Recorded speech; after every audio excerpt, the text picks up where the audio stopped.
प्यारे विद्यार्थियों नमस्कार। स्वागत है आप सभी का आपके अपने YouTube चैनल आरपी स्टडी में। तो जो भी विद्यार्थी राजस्थान सीईटी एग्जाम 2026 की तैयारी कर रहे हैं, सीईटी एग्जाम 2026 की तैयारी करने वाले सभी विद्यार्थियों के लिए ये क्लास बड़ी इंपॉर्टेंट है। क्लास को आपको ध्यान से कंप्लीट पूरा देखना है और लास्ट में कमेंट करना है कि सीईटी की क्लास में से कितने क्वेश्चन आपके सही होते हैं। जैसा कि आप सबको पता है, इस बार सीईटी के पैटर्न में दोस्तों चेंज होने वाला है और पेपर का लेवल है थोड़ा दोस्तों बढ़ने वाला है। तो आज हम देखने वाले हैं कि जो नवीनतम आपका पैटर्न रहेगा उसके अनुसार सीईटी में राजस्थान जीके जो आएगा वो किस लेवल से आएगा और कौन कौन से प्रश्न हैं वो यहाँ पर इंपॉर्टेंट है। तो आई होप आप इस क्लास को ध्यान से पूरा देखोगे और लास्ट में कमेंट करोगे कि इस पूरी क्लास को देखने के बाद कितने क्वेश्चन आपके सही होते हैं। ठीक है, तो चलिए सेशन का स्टार्ट करते हैं दोस्तों। क्लास का पहला सवाल आपके सामने लोक देवताओं से पूछा है। क्या पूछा है? लोक देवता मणिनाथ जी का मंदिर कहाँ पर है? सभी विद्यार्थी कमेंट करेंगे दोस्तों। मणिनाथ जी का पशु मेला भी भरता है, कहाँ भरता है? लूणी नदी के किनारे भरता है। तो यहाँ पर आप कमेंट करेंगे कि इनका मंदिर कहाँ पर है। तिलवाड़ा बालोतरा, नगला जाज भरतपुर, साथू गांव सांचौर, पाचोटा गांव जालोर। तो प्यारे विद्यार्थियों, लोक देवता मणिनाथ जी का मंदिर बना हुआ है वो तिलवाड़ा बालोतरा में है। कहाँ पर है? तिलवाड़ा बालोतरा में, लूणी नदी के किनारे है। यहाँ पर जो विद्यार्थी ऑप्शन ए को सही कर रहे हैं, बिल्कुल ऑप्शन आपका ए राइट है। ठीक है, अगला सवाल दोस्तों आपके सामने राज व्यवस्था से। पंडित जवाहरलाल नेहरू ने आधुनिक त्रिस्तरीय पंचायती राज व्यवस्था का आरंभ राजस्थान के नागौर जिले से किस दिन किया था? अगर आपसे पूछे पंचायती राज की शुरुआत कहाँ से हुई थी दोस्तों, तो ये हुई थी नागौर से। अब मुझे बताओ कि पंडित नेहरू ने इसकी शुरुआत नागौर से किस दिन की थी? तो वो दिन दोस्तों था 2 अक्टूबर, जिस दिन दोस्तों क्या है? बापू का जन्मदिन। 2 अक्टूबर 1959 को इन्होंने क्या किया दोस्तों? नागौर से इस व्यवस्था का शुभारंभ किया था। ये बहुत सारे एग्जाम आया हुआ क्वेश्चन है, तो ध्यान रखना इस चीज को, बहुत इंपॉर्टेंट है। चलिए आगे बढ़ते हैं। अगला प्रश्न आपके सामने, राजस्थान जैव प्रौद्योगिकी नीति कब जारी की गई? यहाँ पर आपको बताना है कि राजस्थान की जो जैव प्रौद्योगिकी नीति है वो किस वर्ष जारी हुई थी। 2011, 2012, 2013 या 2015। तो प्यारे विद्यार्थियों, राजस्थान की जैव प्रौद्योगिकी नीति है वो वर्ष 2015 में जारी की गई थी। जो विद्यार्थी ऑप्शन नंबर डी को सही कर रहा है, डी ऑप्शन बिल्कुल आप सबका एकदम राइट रहेगा। ठीक है, अगला असंगत युग्म को चुनिए। यहाँ पर आपको बताना है असंगत युग्म कौन सा है। ग्रीष्म महोत्सव माउंट आबू में मनाया जाता है। ऊंट महोत्सव जैसलमेर में नहीं मनाया जाता है। चंद्रभागा मेला झालावाड़ में। हाथी महोत्सव जयपुर में। असंगत कौन सा है दोस्तों? ऊंट महोत्सव। अरे ऊंट महोत्सव कहाँ मनाते हैं? बीकानेर में ऊंट महोत्सव मनाया जाता है विद्यार्थियों। और जैसलमेर में अगर आपसे पूछे क्या मनाया जाता है, गुरुजी जैसलमेर में मरु महोत्सव का आयोजन किया जाता है। तो यहाँ पर जो भी विद्यार्थी बता रहा है कि ऊंट महोत्सव कहाँ मनाते हैं, बीकानेर में मनाया जाता है। बहुत अच्छा प्रश्न है। ऐसे ही क्वेश्चन आते हैं जो विद्यार्थी अक्सर गलत करके आ जाते हैं। सरल क्वेश्चन होते हैं फिर भी आप इसको क्या कर देते हो? गलत कर देते हो। तो मैं ये चाहता हूँ कि ये क्वेश्चन आपके गलत ना हुआ एग्जाम में। ठीक है, अगला राजस्थान की उत्तर से लेकर दक्षिण तक की लंबाई कितनी है? 826 किलोमीटर, 869 किलोमीटर, 650 या 550। यहाँ पर आपको ध्यान देना दोस्तों, उत्तर से दक्षिण और पूर्व से पश्चिम दोनों को आपको यहाँ पर अच्छे से कवर कर लेना है। राजस्थान के विद्यार्थियों, उत्तर से लेकर दक्षिण की लंबाई है 826 किलोमीटर। कितनी है दोस्तों? 826 किलोमीटर। चाहे कौन सा भी एग्जाम देख लो छोटा मोटा, इसके अंदर ये प्रश्न आपको मिलता है। वहीं अगर आपसे पूर्व से पश्चिम की पूछ ले तो राजस्थान की पूर्व से पश्चिम की लंबाई है दोस्तों वो है 869 किलोमीटर। दोनों में अंतर भी पूछा जाता है कि इन दोनों में कितना अंतर है, तो ये भी आप अच्छे से कवर कर लेना। ठीक है, अगला सवाल दोस्तों, राजस्थान की कितने प्रतिशत जनसंख्या गाँव में निवास करती है? बहुत शानदार प्रश्न दोस्तों है कि राजस्थान की कितने % लोग हैं वो अभी भी क्या है? गाँव में निवास करते हैं। 65%, 62, 75, 80%। तो प्यारे विद्यार्थियों, राजस्थान की जनसंख्या उसमें से आज भी दोस्तों यहाँ पर क्या है? बिल्कुल आपका उत्तर आ चुका है कि 75% लोग क्या है दोस्तों? गांव में निवास करना पसंद करते हैं या गांव में रहते हैं। तो विद्यार्थी जो भी ऑप्शन सी को बता रहे हैं, सी ऑप्शन बिल्कुल आपका सही है यहाँ पर। ठीक है, चलिए आगे बढ़ते हैं। अगला सवाल आपके सामने, जयपुर में तीज की सवारी किस माह में निकाली जाती है? देखिए, जयपुर के अंदर तीज की सवारी जो कि बहुत प्रसिद्ध दोस्तों है। ठीक है, और ये दोस्तों कब निकाली जाती है? ये निकाली जाती है श्रावण के महीने में। कब निकालते हैं? श्रावण में। जो प्यारे विद्यार्थी श्रावण को सही कर रहे हैं। और एक क्वेश्चन और आता है दोस्तों यहाँ से कि महिलाएं लेहरिया ओढ़ना किस महीने में ओढ़ती है या कब धारण करती है? तो महिलाएं दोस्तों लहरिया हैं, वो भी क्या है दोस्तों श्रावण के महीने में धारण करती है। ठीक है, आगे बढ़ते हैं। अगला, आर्य संस्कृति के लोग निम्नलिखित में से किस धातु से अपरिचित थे या परिचित नहीं थे? बिल्कुल फटाफट कमेंट करेंगे दोस्तों। आड़ की बात करें तो आड़ के बारे में प्रश्न बनता है कि आड़ के लोग है ना वो किस धातु के बारे में अपरिचित थे? तो वो दोस्तों चांदी।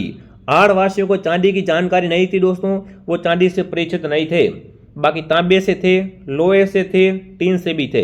तो विद्यार्थी चांदी कमेंट कर रहा है, चांदी ऑप्शन आपका राइट है। और आज आपको पता है चांदी के भाव दोस्तों आसमान छू रहे। ठीक है, चलिए आगे बढ़ते हैं। अगला सवाल दोस्तों आपके सामने, राजस्थानी भाषा की करती पाथल पीतल। बिल्कुल ये पाथल पीतल है। पाथल पीतल किसकी करती है? कन्हैयालाल सेठिया की, राम सिंह की, विजयदान देता की या सुंदरदास की? देखिए बात करें पाथल पीतल के बारे में दोस्तों, राजस्थानी भाषा की बहुत ही शानदार दोस्तों यहाँ पर करती है पाथल पीतल, और इसके रचयिता हैं कन्हैयालाल सेठिया। जो विद्यार्थी कन्हैयालाल सेठिया कमेंट कर रहे हैं, बिल्कुल आपका ऑप्शन एकदम राइट है। साथ में कमेंट्स और काउंट जरूर करें विद्यार्थियों। लास्ट में आपको बताना टोटल कितने क्वेश्चन आपके सही होते हैं। ठीक है, वालर नृत्य कहाँ का प्रसिद्ध नृत्य है? भरतपुर, अलवर, किशनगढ़, सिरोही? प्यारे विद्यार्थियों, वालर नृत्य है वो गरासियों के द्वारा किया जाता है। कौन करते हैं दोस्तों? गरासियों के द्वारा किया जाता है। और राजस्थान में गरासिया का निवास करते हैं? राजस्थान में गरासिया निवास करते हैं सिरोही जिले में। तो वालर नृत्य है वो सिरोही जिले का है, वो यहाँ पर प्रसिद्ध है। ठीक है, अगला सवाल, राजस्थान राज्य अभिलेखागार कहाँ पर है? कमेंट करेंगे। राजस्थान राज्य का अभिलेखागार है वो कहाँ पर है? बीकानेर, जयपुर, जोधपुर, उदयपुर? तो राजस्थान का जो अभिलेखागार दोस्तों है वो अपने हो जाएगा बिल्कुल बीकानेर में।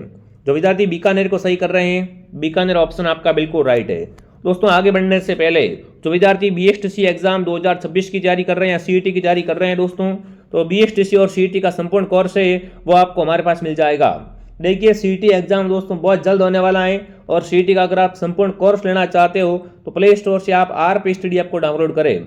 इसके अंदर संपूर्ण पाठ्यक्रम कवरेज करवाया जाएगा, विशेष मार्गदर्शन के साथ में 100% परीक्षा पैटर्न के अनुसार आपको पढ़ाया जा रहा है। जो भी एग्जाम में बदलाव होगा वो आपका हम कवर करवाएंगे। ठीक है, तो इसके लिए आपको डाउनलोड करना है आरपी स्टडी को। अगर पेमेंट किसी और से करवाना है तो हेल्पलाइन नंबर से कांटेक्ट करें। बहुत ही शानदार, बहुत ही बेहतरीन कोर्स है, सभी विद्यार्थी इस कोर्स को जरूर ज्वाइन करें।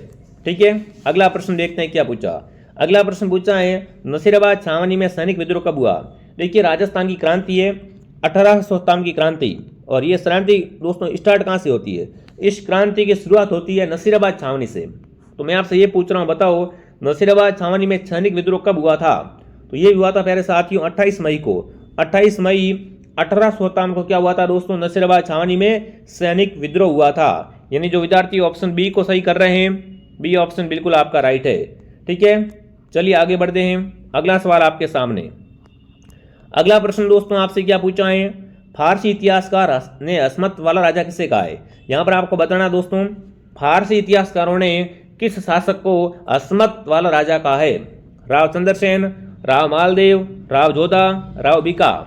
तो प्यारे विद्यार्थियों, फारसी इतिहासकारों ने कहा है कि राव मालदेव है ना, ये क्या है दोस्तों? अस्मत वाला राजा है। यानी जो विद्यार्थी ऑप्शन बी को सही कर रहे हैं, बी ऑप्शन आपका सही है। अगला प्रश्न आपके सामने, सीताबाड़ी का प्रसिद्ध मेला किस जिले में लगता है? बात करें सीताबाड़ी मेले के बारे में दोस्तों, सीताबाड़ी का मेला है ये दोस्तों सहरिया जाति का सबसे बड़ा मेला है। अगर आपसे पूछे सहरिया जाति का सबसे बड़ा मेला कौन सा है दोस्तों, तो सीताबाड़ी का मेला है। और ये सीताबाड़ी का मेला भरता है केलवाड़ा 12 में। कहाँ भरता है साथियों? केलवाड़ा 12 जिले में ये सीताबाड़ी का मेला भरता है। ठीक है, तो विद्यार्थी ऑप्शन नंबर क्या कर रहे हैं? सी को सही कर रहे हैं, सी ऑप्शन बिल्कुल आपका राइट है। चलिए अगला सवाल दोस्तों आपके सामने, प्रसिद्ध राजस्थानी नर्तंगना गुलाबो का संबंध किस नृत्य से है? बिल्कुल फटाफट कमेंट करेंगे। गुलाबो सपेरा का संबंध किस नृत्य से है? बागड़िया से, पनियारी से, घुड़ला से या कालबेलिया से? तो प्यारे विद्यार्थियों, गुलाबो सपेरा वो क्या करती हैं? कालबेलिया नृत्य करती है। यहाँ पर जो विद्यार्थी ऑप्शन डी को सही कर रहे हैं, डी ऑप्शन आपका सही है। अगला सवाल आपके सामने, कालीबंगा शब्द का शाब्दिक अर्थ। देखिए पहली बात कालीबंगा की दोस्तों बात करें तो कालीबंगा सभ्यता वर्तमान में राजस्थान के हनुमानगढ़ जिले में घग्गर नदी के किनारे है। ठीक है, जब कालीबंगा की खुदाई हो रही थी दोस्तों, तो इसके अंदर से क्या निकली थी दोस्तों? काले रंग की चूड़ियाँ निकली थी। तो इसी कारण इसका नाम है वो कालीबंगा सभ्यता रख दिया गया। अब आपको बताना है कालीबंगा शब्द का शाब्दिक अर्थ, तो यहाँ पर आएगा काली चूड़ियाँ। जो विद्यार्थी ऑप्शन डी को सही कर रहा है, डी ऑप्शन बिल्कुल आपका राइट है। चलिए अगला सवाल दोस्तों आपके सामने। अगला पूछा है जैसलमेर की पट्टनों की हवेली क्यों प्रसिद्ध है। बात करें पट्टनों की हवेली है कहाँ पर विद्यार्थियों, तो यह है जैसलमेर में। ठीक है ना, जैसलमेर को हवेलियों का शहर कहा जाता है। हवेलियों और झरोकों का शहर है वो आपका जैसलमेर है।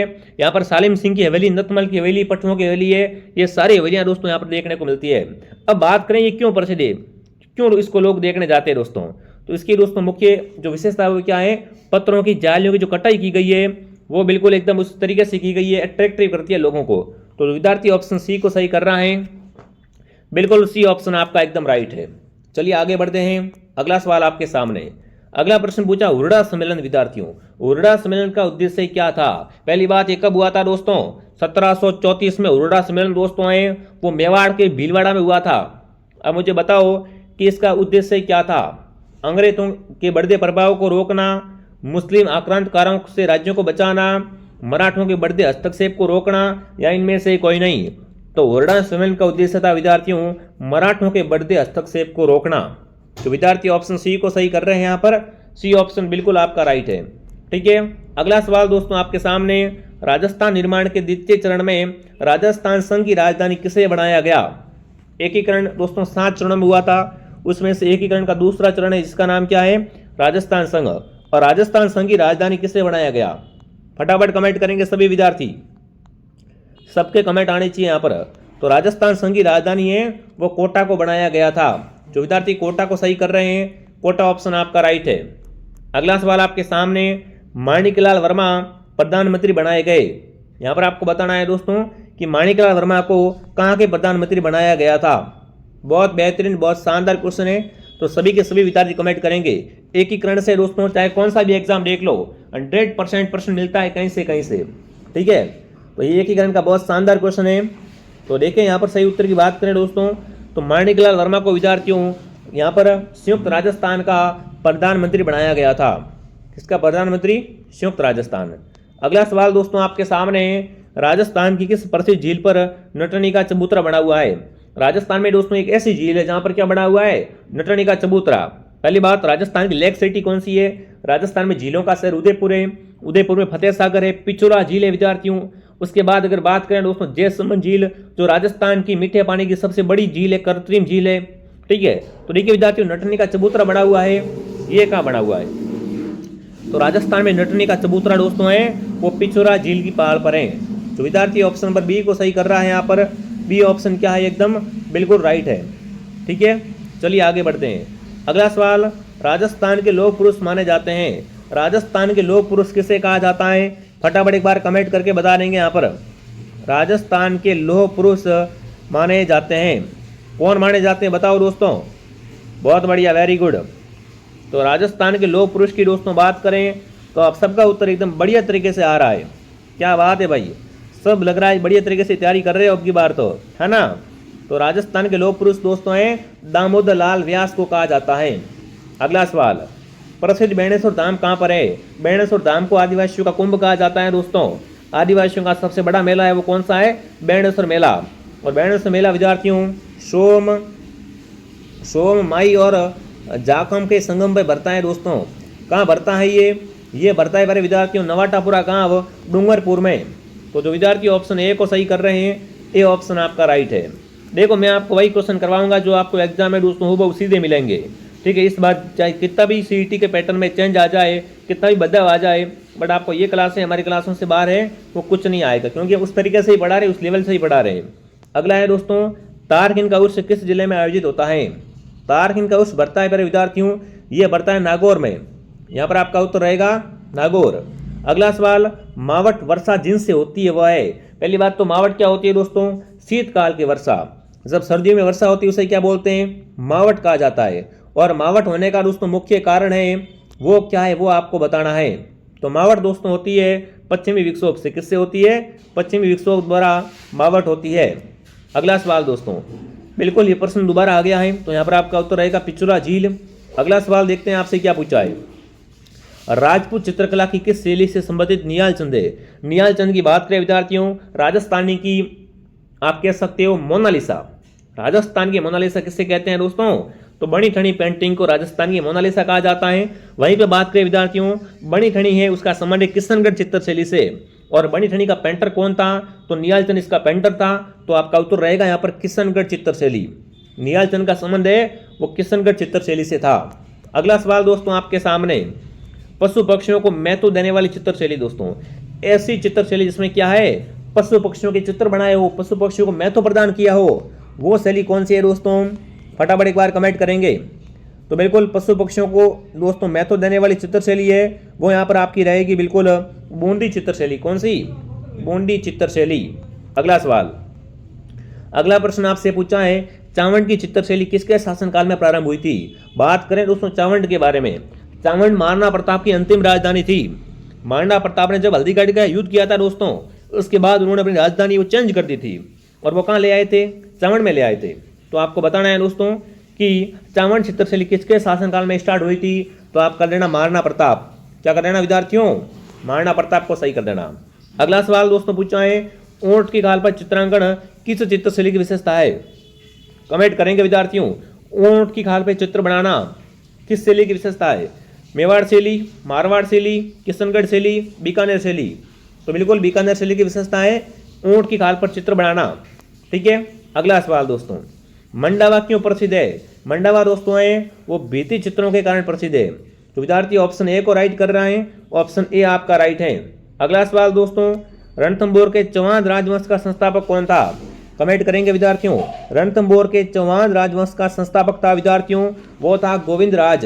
कौन था, गोविंदराज प्यारे विद्यार्थियों। अगला, महाराणा प्रताप का जन्म कहाँ हुआ था। बिल्कुल आपको ध्यान रखना है दोस्तों, महाराणा प्रताप का जन्म कुंभलगढ़ के बादल महल में, कुंभलगढ़ दुर्ग का महल है बादल महल दोस्तों, इसी के अंदर महाराणा प्रताप का जन्म हुआ था। महाराणा प्रताप का प्रथम राज्याभिषेक दोस्तों हुआ था, वो था गोकुंदा के अंतर्गत। ठीक है। उसके बाद महाराणा प्रताप के घोड़े का नाम चेतक, हाथी का नाम राम प्रसाद, महाराणा प्रताप के बचपन का नाम था कीका। ये सारी चीजें आप यहाँ पर क्या है दोस्तों ध्यान रखना है। महाराणा प्रताप का दरबारी पंडित, बताओ फटाफट तरीके से, सबको पता होना चाहिए। बिल्कुल उनके बचपन का दोस्तों मित्र था चक्रपाणी मिश्र, वो क्या था विद्यार्थियों महाराणा प्रताप का, बिल्कुल यहाँ पर दरबारी कवि था या पंडित था। ठीक है। अगला सवाल, अगला प्रश्न पूछा है, चित्तौड़ में स्थित विजय स्तंभ का निर्माण किसने करवाया। देखो दोस्तों, राणा सांगा क्या करता है, यहाँ पर वो अपना एक सारंगपुर का युद्ध लड़ने जाता है, और ये युद्ध को जीत जाता है, खुश हो जाता है विद्यार्थियों। तो वापिस आगे क्या करता है, चित्तौड़गढ़ किले में विजय स्तंभ का निर्माण करवाता है। तो विद्यार्थी ऑप्शन नंबर कुंभा को सही कर रहे हैं, कुंभा ऑप्शन आपका राइट है यहाँ पर। ठीक है। अगला सवाल, बादला नामक पानी का बर्तन कहाँ का प्रसिद्ध है। देखो बादला दोस्तों क्या है, वाटर बोतल है, क्या है, एक जस्ते से बनी पानी की बोतल है, और जो कहाँ की है दोस्तों, ये है जोधपुर की प्रसिद्ध। तो विद्यार्थी जोधपुर को बता रहे हैं, जोधपुर ऑप्शन आपका राइट है। ठीक है ना। राजपूत चित्रकला की किस शैली से निहालचंद संबंधित है। तो निहालचंद का संबंध अभी बताया, किशनगढ़ चित्रशैली से है दोस्तों। ठीक है। अगला सवाल, हातिमना नृत्य किस जनजाति में प्रचलित है। हातिमना नृत्य कौन करता, फटाफट बताओ। नृत्यों से बहुत ही शानदार प्रश्न आपसे पूछा है, हातिमना नृत्य किस जनजाति के पुरुषों या महिलाओं द्वारा किया जाता है। तो वह है भील जनजाति। भील जनजाति क्या करती है, हातिमना नृत्य करती है, और भील स्त्री पुरुष साथ मिलकर जो गीत गाते हैं उसका नाम क्या है, उसका नाम है हम्सिडो। ठीक है। दो चीजें आपको ध्यान रखनी है। अगला, मादड़ी आभूषण पहना जाता है। बिल्कुल बहुत अच्छा क्वेश्चन है दोस्तों, मादड़ी आभूषण कहाँ पहनते हैं। तो मादड़ी है गले का आभूषण। कहाँ का आभूषण है, गले का। सीताबाड़ी का मेला दोस्तों कहाँ भरता है, 12 जिले में भरता है। बिल्कुल। बादशाह का मेला कहाँ भरता है, फटाफट कमेंट करेंगे दोस्तों। राजस्थान का प्रसिद्ध बादशाह का मेला भरता है, वो कहाँ पर भरता है। तो बिल्कुल वो दोस्तों भरता है बादशाह का मेला ब्यावर में। ठीक है ना, बादशाह का मेला ब्यावर में भरता है। अगला सवाल दोस्तों आपके सामने, देखिए आने से पहले जो विद्यार्थी सीईटी की तैयारी कर रहे हैं दोस्तों, इस बार आपको पता है सीईटी में बुक से पार नहीं पड़ने वाला है, इसलिए टाइम वेस्ट न करें, प्ले स्टोर से आरपी स्टडी ऐप डाउनलोड करें और आज इस दोस्तों सीईटी के बैच को ज्वाइन करें। अगर आपने ठान लिया है कि आपको सीईटी करनी है, उसके बाद जो वैकेंसी आएगी राजस्थान में उन सब में आपको पार्टिसिपेट होना है, तो आप सीईटी का कोर्स लेके बढ़िया तैयारी करो। अगर आप नहीं चाहते कि मैं तो टाइम पास कर रहा हूँ, एक क्लास यहाँ से देख लेता हूँ, यूट्यूब से एक क्लास वहाँ से देख लेता हूँ, इस प्रकार से टाइम पास करना बंद कीजिए, ऐसे नंबर नहीं आने वाला दोस्तों। राजस्थान में कंपटीशन बढ़ चुका है, पेपर का लेवल दोस्तों आप देख सकते हो किस तरीके से पेपर आता है। ठीक है ना। तो डाउनलोड आरपी स्टडी ऐप और आज ही दोस्तों घर बैठे शानदार तरीके से जारी कीजिए। अगर पेमेंट किसी और से करना है तो नीचे जो हेल्पलाइन नंबर है उनसे कॉन्टैक्ट करें। ठीक है। अगला सवाल दोस्तों, अगला पूछा, निम्नलिखित में से कौन सा एक पशु मेला नहीं है। नागौर पशु मेला है, पुष्कर पशु मेला है, तिलवाड़ा पशु मेला है, और रामदेव राय वो क्या है दोस्तों, रामदेव जी का मेला है। ठीक है, ध्यान रखना। जो विद्यार्थी ऑप्शन सी को सही कर रहा है, सी ऑप्शन आपका राइट है। कौन सा मेला वर्ष में 2 बार बढ़ता है? वर्ष में 2 बार बढ़ने वाला मेला दोस्तों बाणगंगा, महावीर जी, केला देवी, करणी माता। तो करणी माता का जो मेला बढ़ता है वर्ष में 2 बार बढ़ता है। करणी माता को चूहों की देवी कहते हैं साथियों। करणी माता का मंदिर कहाँ पर है? देश सुनो, बीकानेर में इनका मंदिर बना हुआ है दोस्तों। और करणी माता के मंदिर में जो सफेद चूहे होते हैं उन्हें काबा के नाम से जाना जाता है। ठीक है, आगे बढ़ते हैं। अगला सवाल, संत महावीर जी का समन कहाँ से? फटाफट एक बार कमेंट करके छाप देंगे। संत महावीर जी का समन अगर आपसे पूछे कहाँ से है तो यह है डूंगरपुर से। तो विद्यार्थी ऑप्शन ए को सही कर रहे हैं, बहुत बढ़िया। अगला विद्यार्थियों, निम्न में से कौन बिश्नोई संप्रदाय का संस्थापक था दोस्तों? अरे बिश्नोई संप्रदाय का संस्थापक पर्यावरण प्रेमी संत वो थे अपने जाम्बू जी। जाम्बू जी ने विद्यार्थियों बिश्नोई को 29 नियम दिए थे। जो भी व्यक्ति 29 नियम का पालन करता है उसे बिश्नोई कहा जाता है दोस्तों। ठीक है, और जाम्बू जी का जन्म कहाँ पर हुआ था? पीपलसर नागौर में प्यारे विद्यार्थियों जाम्बू जी का जन्म हुआ था। तो सी ऑप्शन आपका राइट है। अगला है नीति आयोग का अध्यक्ष उपाध्यक्ष किसे बनाया गया? बिल्कुल इस क्वेश्चन को छोड़ देंगे, इस तरीके से क्वेश्चन है वो आपका नहीं आएगा। उत्तर पश्चिम रेलवे का मुख्यालय कहाँ पर है? कमेंट करेंगे दोस्तों। उत्तर पश्चिम रेलवे का मुख्यालय है वो आपको पूछा है कहाँ पर है, तो वो है जयपुर में। तो जयपुर कमेंट कर रहा है, जयपुर ऑप्शन आपका राइट है। अगला दोस्तों, राजस्थान में सर्वाधिक महिला साक्षरता वाला जिला, सर्वाधिक महिला साक्षरता वाला जिला दोस्तों कौन सा है? बिल्कुल फटाफट कमेंट कर देंगे। कहीं कहीं पे इसका उत्तर झुंझुनू मिलता है, कहीं कहीं पे कोटा। देखो सर्वाधिक साक्षरता वाला जिला कोटा आपको पता है, और सबसे कम साक्षरता जालोर जिले की है। बट महिला साक्षरता का पूछे तो ऑप्शन ए को आप सही कर देना। ठीक है, दामन, करड़, अंजन, ये क्या है? दामन घास होती है, करड़ भी घास होती है, अंजन भी घास होती है। तो ये क्या है दोस्तों? राजस्थान में घासों के प्रकार है। अगला दोस्तों, निम्न में से कौन सी भेड़ की नस्ल है? भेड़ की नस्ल कौन सी है दोस्तों? मगरा, नागौरी, थार पारकर या मुर्रा? तो बिल्कुल भेड़ की नस्ल है वो यहाँ पर रहेगी दोस्तों मगरा। मगरा क्या है? एक भेड़ की नस्ल होती है। अगला सवाल दोस्तों, डेगना किस खनिज के लिए प्रसिद्ध है? डेगना है कहाँ पर दोस्तों? डेगना है नागौर में। ठीक है, और यहाँ से क्या निकलता है दोस्तों? यहाँ से टंगस्टन निकलता है। राजस्थान में टंगस्टन की खान दोस्तों कहाँ पर है? डेगना नागौर में टंगस्टन की खान है। ठीक है, मेजाबाद कहाँ पर है? बात करें मेजाबाद के बारे में दोस्तों तो मेजाबाद है भीलवाड़ा जिले में। कहाँ पर है दोस्तों? भीलवाड़ा में। अगला है राजस्थान में माई कंचर और माई धवल किसकी किस्में है? माई कंचर और माई धवल दोस्तों किस्में है, किसकी है वो आपको बताना है। तो ये है दोस्तों मक्के की किस्म। किसकी है? मक्के की किस्म। तो विद्यार्थी ऑप्शन ए को सही कर रहा है, बहुत बढ़िया दोस्तों। तो यह आज का सेशन था, कमेंट करेंगे आज की क्लास आपको कैसी लगी। आई होप आप इस क्लास में दोस्तों इंटरेस्टेड होंगे, बढ़िया तरीके से आपने इस क्लास को देखी होगी और जो भी मैंने क्वेश्चन पढ़ाए हैं वो आपने अच्छे से याद कर लिए होंगे। ठीक है मेरे साथियों, तो बिल्कुल आप अगर डेली क्लास ज्वाइन करना चाहते हो तो हमारी क्लास का टाइमिंग है मॉर्निंग 7 बजे, फिर सुबह दोस्तों 7 बजे आने के बाद दोपहर 2 बजे, शाम को 9 बजे हमारी क्लास दोस्तों। दिन में 3 क्लासें मैं रहता हूँ आपके लिए। ठीक है ना, तो फटाफट क्लास को लाइक एंड सब्सक्राइब करें, टेलीग्राम चैनल को ज्वाइन करें। मैं आपको मिलता हूँ नेक्स्ट क्लास में। जय हिंद, जय भारत।